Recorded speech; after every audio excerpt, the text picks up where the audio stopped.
Halo, terima kasih Mister atas kesempatannya. Oke, sebelumnya selamat malam semuanya, Bapak-Bapak dan Ibu-Ibu, Swastiastu, Assalamualaikum warahmatullahi wabarakatuh, Shalom, Namo Buddhaya, dan salam kebajikan untuk kita semua. Perkenalkan, nama saya adalah Dr. Made, saya adalah dokter umum. Pada malam hari yang berbahagia ini ya, kita bisa berkumpul kembali, saya senang sekali dan mudah-mudahan Bapak-Bapak dan Ibu-Ibu dalam keadaan sehat, walafiat, dan selalu dalam perlindungan Tuhan. Oke, mungkin kita bisa berdiskusi nanti di akhir sesi ya untuk mengenai penyakit tifoid ini. Oke, saya izin share screen untuk materinya.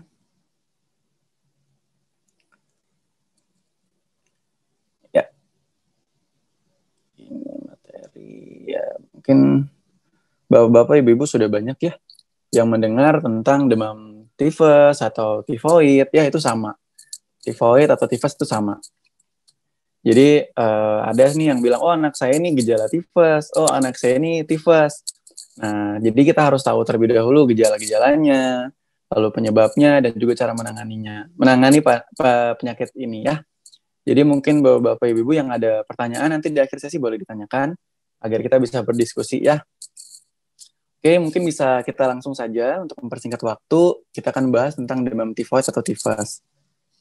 Jadi yang pertama, dari pendahuluan dulu ya, demam tifoid ini masih merupakan masalah kesehatan di Indonesia, ya masih sampai saat ini, dari zaman dahulu sampai sekarang.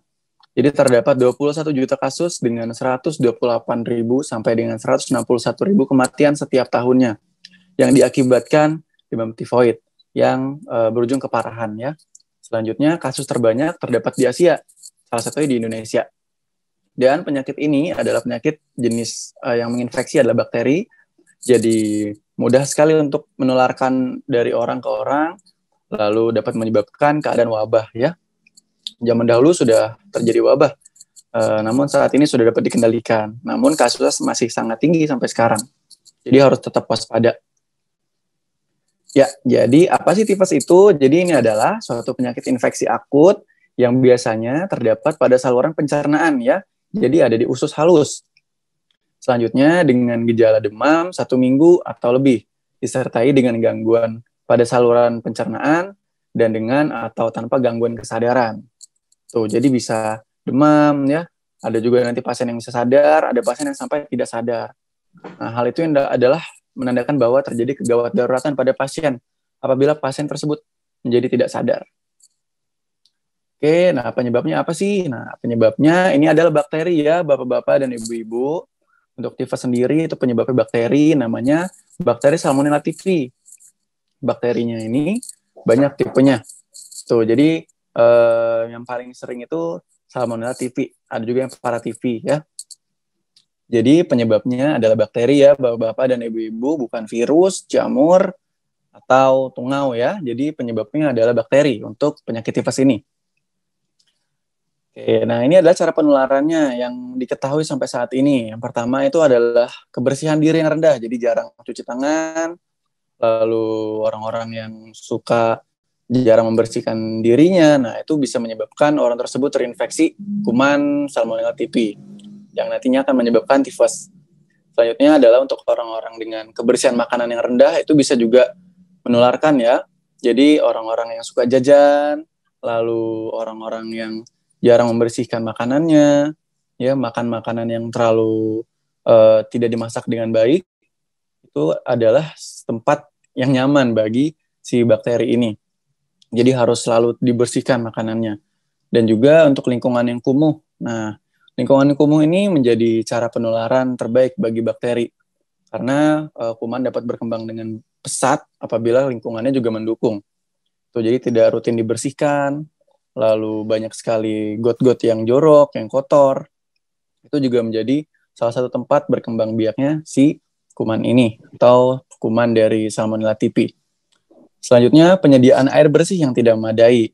Penyediaan air bersih yang tidak memadai ini nantinya akan menyebabkan kuman tersebut banyak menggenangi di sungai ya, di empang, di sekitar-sekitar rumah yang banyak genangan air, yang nantinya ketika dikonsumsi akan menyebabkan suatu penyakit. Lalu jamban yang tidak memenuhi syarat. Jadi jambannya tidak sehat, untuk orang-orang yang suka buang air besar sembarangan nih terutama ya. Jadi tidak menggunakan jamban sendiri atau masih menggunakan jamban cemplung ya yang ada di sungai. Nah, itu juga bahaya, bisa menyebabkan penyakit. Oleh karena itu disarankan untuk menggunakan jamban di rumah masing-masing.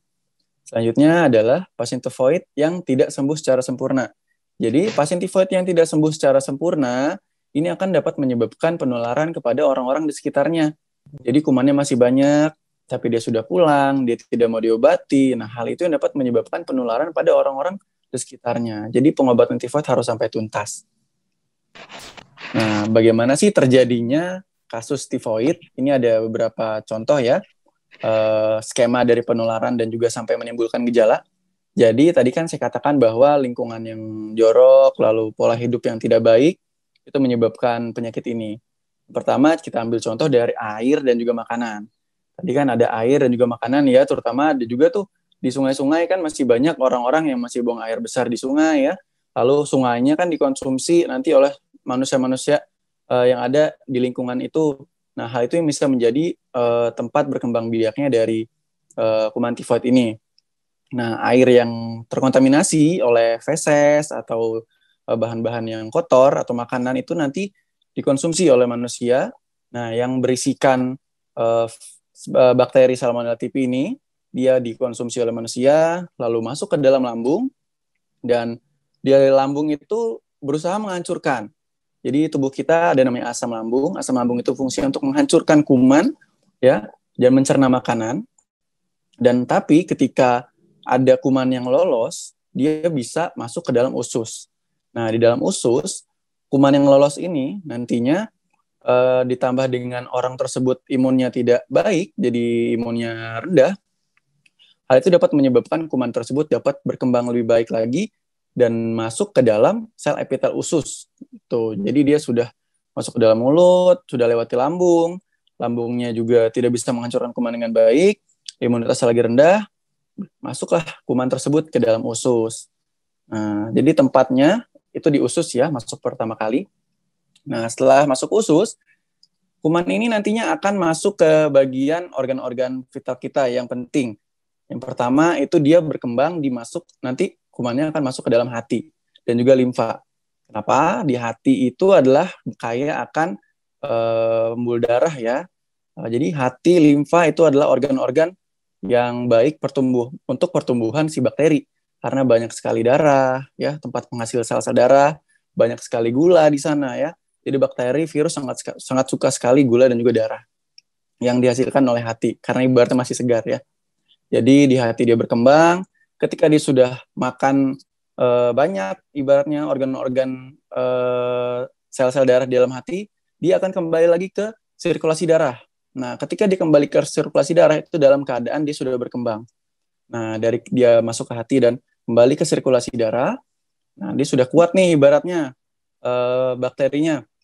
Ketika sudah kuat, dia bisa menimbulkan gejala klinis. Nah, gejala klinisnya ini timbul setelah dia lewat hati tadi ya. Dia sudah makan banyak, dia keluar ke sirkulasi darah kita kembali. Nah, disinilah mulai timbul gejala sistemik yang nantinya akan dijelaskan di slide berikutnya. Dan juga, selain dari hati, dia nanti akan masuk ke empedu dan sebagian itu akan dikeluarkan bersama dengan feses atau kotoran. Ya, ini penyebabnya.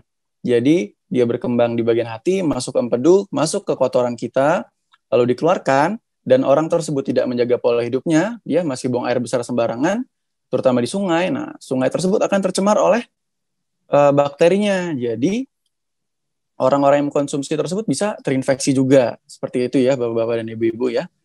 Jadi, memang bisa penularannya sangat luas sekali. Nah, gejala klinisnya apa saja sih? Yang pertama, itu masa inkubasinya 10-14 hari. Ya, gejala klinisnya biasanya dimulai hari ke-10 atau hari ke-14. Jadi sudah minum obat nih dok, tapi belum membaik juga. Nah, itu bisa kita curigai tifus. Selanjutnya, gejala klinisnya bisa bervariasi ya, bapak-bapak dan ibu-ibu. Itu ada yang ringan, ada yang sedang, ada yang berat. Yang berat ini nanti bisa menyebabkan kematian. Nah, gejalanya itu yang pertama ada demam. Ya, demamnya berbeda dengan penyakit-penyakit lainnya, namun serupa. Gitu. Jadi harus dicermati baik-baik demamnya, karena memiliki pola masing-masing ya. Yang pertama demam, Ini demamnya itu paginya rendah, ketika sore dan malam hari dia mulai tinggi. Jadi pagi rendah, sore itu mulai demam lagi nih. Nah, dan malam makin tinggi, makin gak enak badan. Ketika pagi dia mulai enakan lagi. Nah, itu biasa ciri khas demam dari tifoid. Selanjutnya dari durasinya sendiri dia lama ya. Dia bisa sampai 2 sampai 3 minggu demamnya. Itu.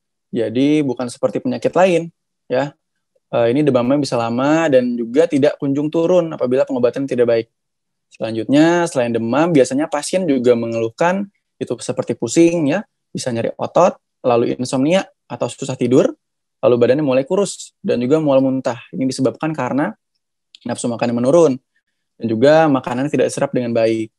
Dan selain itu, pasien-pasien juga dapat mengalami gangguan saluran pencernaan seperti bau mulut ya, karena ketika keadaan infeksi, asam lambung itu mulai tinggi. Asam lambung tinggi, lalu nafsu makannya turun. Nah, itu yang menyebabkan bau mulut. Lalu lidah juga bisa kelihatan putih ya, tertutup selaput. Itu namanya typhoid tongue atau lidah tifoid. Itu. Dan juga pasien juga bisa mengeluh nyeri ulu hati ya, seperti gejala sakit mah. Memang pada keadaan infeksi itu pasien-pasien sangat mudah sekali mengalami sakit di lambungnya karena keadaan saluran cerna yang bermasalah. Selanjutnya adalah perdarahan saluran cerna. Nah, ini yang bahaya ya. Jadi tadi kan dijelaskan bahwa dia bisa masuk ke dalam usus baru ke hati ya. Nah, ketika dia masuk ke dalam saluran cerna itu bisa tembus, bisa bocor nantinya ketika imunitasnya tidak baik. Jadi itu yang kita waspadai. Bisa BAB-nya berwarna kehitaman, bisa kemerahan juga ya karena saluran cernanya mengalami kebocoran. Bisa juga peritonitis dan juga sepsis atau kadar bakterinya itu tinggi sekali di sirkulasi darah yang itu dapat menyebabkan kematian. Ini yang kita takutkan karena ini sangat bahaya ya. Tuh, selanjutnya adalah gangguan kesadaran nih. Pasien bisa lemas ya, bisa juga pandangan berkabut sampai dengan koma. Karena ini penyakitnya bakteri, dia menyebar lewat pembuluh darah. Jadi semua organ itu tidak luput terkena infeksi dari Salmonella typhi ini. Jadi bisa sampai ke otak ya. Itu yang bahaya.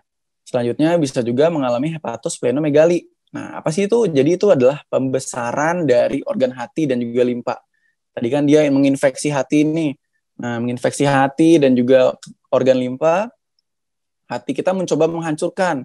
Makanya dia membesar.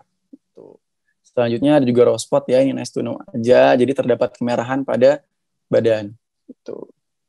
Nah, ini adalah pemeriksaan labnya. Biasanya bapak-bapak, ibu-ibu sering ya disaranin dokter setelah wawancara, setelah kita periksa pemeriksaan fisiknya selesai, kita minta pasien untuk periksa lab.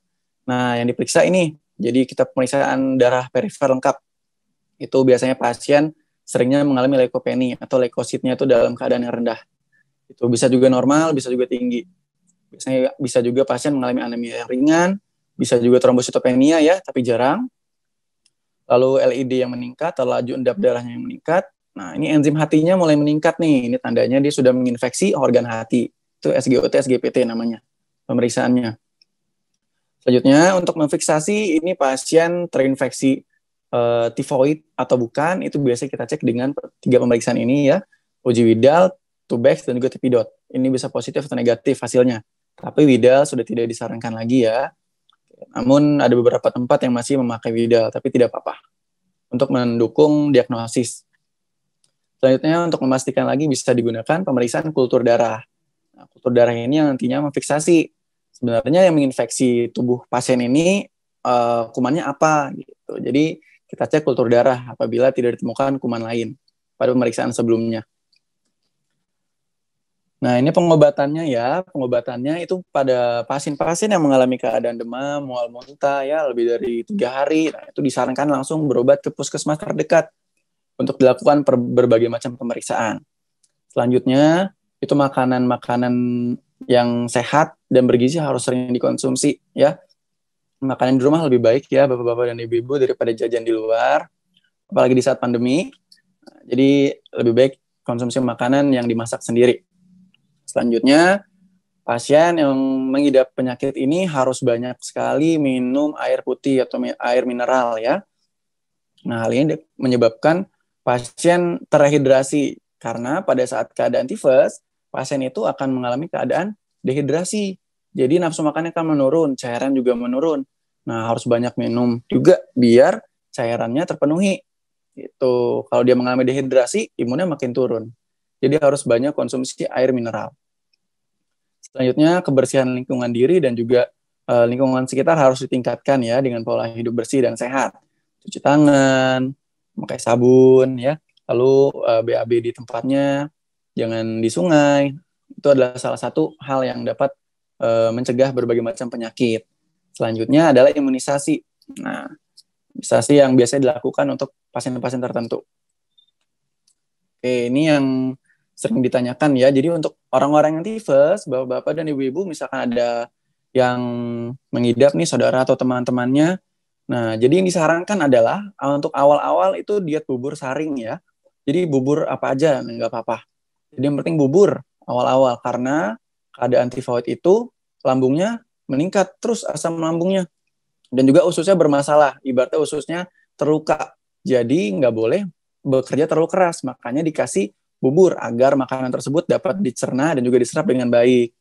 Nah, seiring dengan berjalannya waktu, pasiennya udah mulai sehat, sudah mulai enakan, tidak ada sakit perut, tidak ada mual muntah, boleh diganti dengan bubur kasar, lalu beriringan selanjutnya dengan nasi, ya.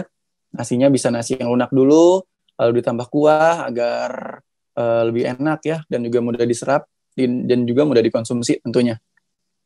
Dan dari beberapa penelitian, pemberian makanan padat dan lauk rendah serat itu aman untuk pasien. Nah, jadi jangan terlalu banyak ya bapak-bapak, ibu-ibu mengkonsumsi makanan yang seratnya tinggi karena bisa memicu mencret nantinya. Kalau misalkan banyak banget makan sayuran-sayuran hijau, nah itu yang tidak boleh. Tuh, jadi jangan terlalu banyak untuk mengkonsumsi sayuran hijau ketika mengalami masalah lambung karena bisa memicu buang air besar nanti bisa cair atau mencret ya. Lalu pasien juga disarankan untuk tiara baring dan aktivitas fisik di tempat. Dan juga menjaga kebersihan serta berpindah posisi ya. Jadi jangan terlalu banyak tidur. Miring kiri, miring kanan, lalu bersandar ya, duduk. Itu untuk mencegah dekubitus atau luka pada bagian punggung atau pneumonia ortostatik. Itu pneumonia yang disebabkan karena pasien tersebut tidak berubah posisi. Ini pencegahannya nih. Jadi menghindari jajan di tempat yang kurang terjamin ya. Jadi kita kalau jajan itu dicek dulu tempatnya. Jadi jangan sembarang jajan. Apalagi sekarang ya. Kalau misalkan di era pandemi ini jajannya harus lebih waspada. Kalau misalkan saya saranin jajan di tempat yang pedagangnya pakai masker. Karena lebih aman ya dibanding pedagang yang tidak pakai masker. Tuh, biasanya pedagang yang lebih pakai masker lebih banyak yang beli karena masyarakat menimbulkan rasa aman gitu ya di masyarakat sendiri. Karena kan kita lihat abangnya pakai masker gitu. Itu udah salah satu cara untuk mencegah penularan penyakit terutama di era pandemi ini. Selanjutnya itu menjaga kebersihan lingkungan ya. Jadi harus selalu cuci tangan, lingkungan selalu dibersihkan agar tidak menjadi tempat penularan virus dan juga bakteri, terutama bakteri Salmonella typhi atau bakteri tipes ini ya. Selanjutnya, biasakan diri mencuci tangan dengan sabun sebelum makan dan sesudah makan, lalu mencuci buah dan sayur ya sampai bersih. Lalu minum air yang matang. Jadi jangan mengkonsumsi air dari tempat yang tidak diketahui. Apalagi air sungai itu saya tidak menyarankan. Karena yang dikatakan sebelumnya ya, masih banyak orang-orang yang pola hidupnya tidak bersih dan sehat. Kita tidak tahu di air sungai itu isinya apa. Jadi mengkonsumsi air itu sarannya di tempat yang sudah ditentukan. Dan selanjutnya bisa juga menggunakan ion negatif. Ion negatif di sendiri itu mampu meningkatkan sel imunitas. Jadi ketika imunitasnya tinggi, imunitasnya baik, diharapkan dapat menghancurkan bakteri. Itu karena kalau imunitasnya baik, yang menghancurkan bakteri itu adalah sel-sel imunnya. Tuh, dan juga ketika bakterinya hancur, diharapkan bisa meningkatkan proses kesembuhan dan gejalanya juga dapat hilang. Tuh, ion negatif juga memperancar aliran darah serta meningkatkan sel-sel imun kita, salah satu sel natural killer yang ada di tubuh sehingga bisa meningkatkan kesembuhan lebih baik lagi. Oke, selanjutnya itu saja dari saya.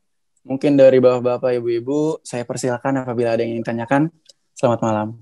Terima kasih. Baik, kita berikan close kepada dokter.